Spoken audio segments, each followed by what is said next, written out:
Hello and welcome. Time for your Science News Bulletin, where we're covering the biggest stories from the last 24 hours.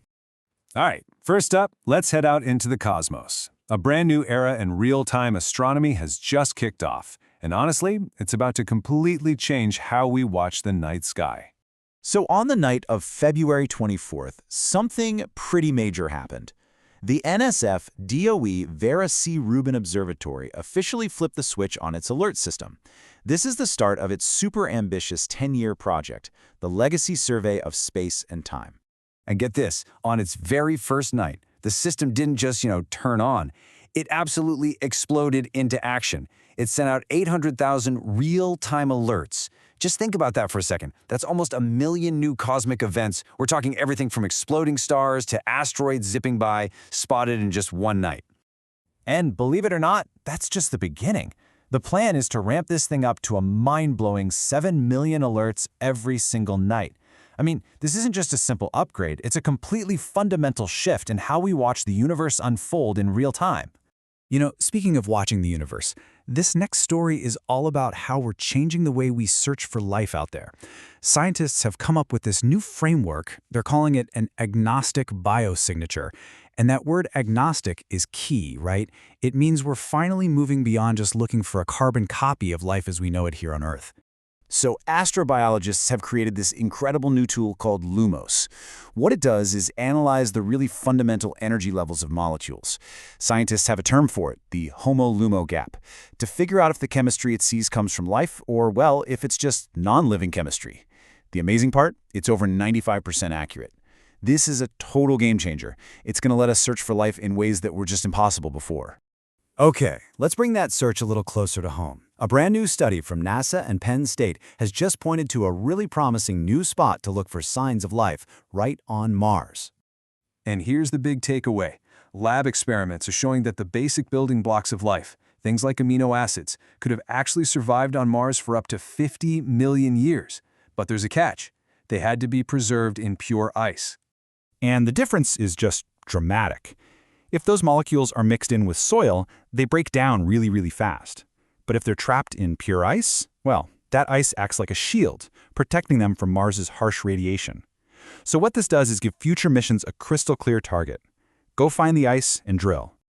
Okay, let's shift gears now from outer space to what you might call inner space, the human body.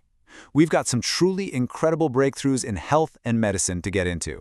So first up is a huge development for a really devastating autoimmune disease, sometimes called brain on fire.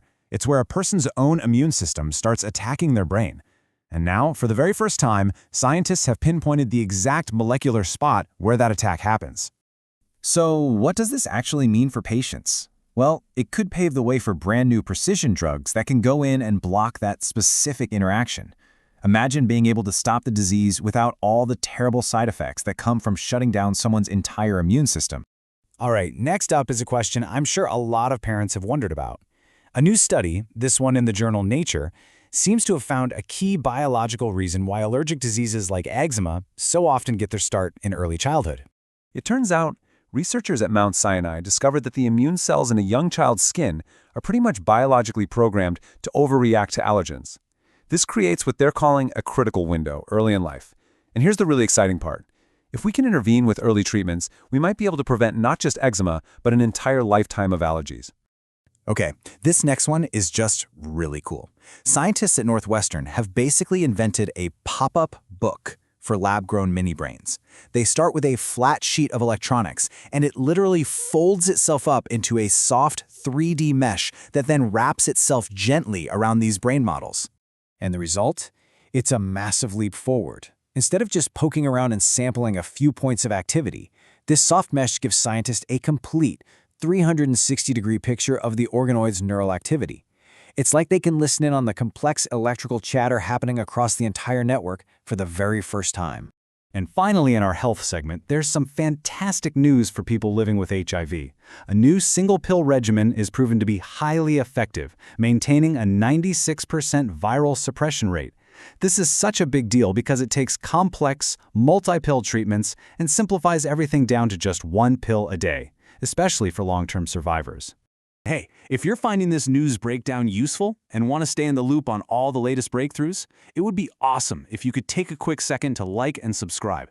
It honestly really helps us out and lets us bring you more of this kind of content. All right, for our final section today, we're bringing it all back home, back to Earth, to look at some really important new findings about our planet and its climate. So new data from the European Space Agency confirms that a well-known weak spot in Earth's magnetic shield, it's called the South Atlantic Anomaly, has actually grown quite a bit. Just since 2014, it's expanded by an area that's almost half the size of continental Europe. And that's a big deal, because it means increased radiation risks for satellites that have to pass through that region. Now, as global temperatures keep on rising, a new study in Nature Communications is warning us about a potentially dangerous feedback loop, and it's all got to do with how we stay cool.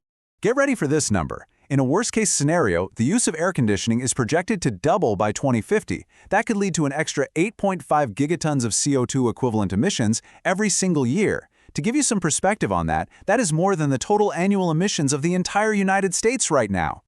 And for our last story, researchers from Princeton have found a massive blind spot in the way we track climate pollution.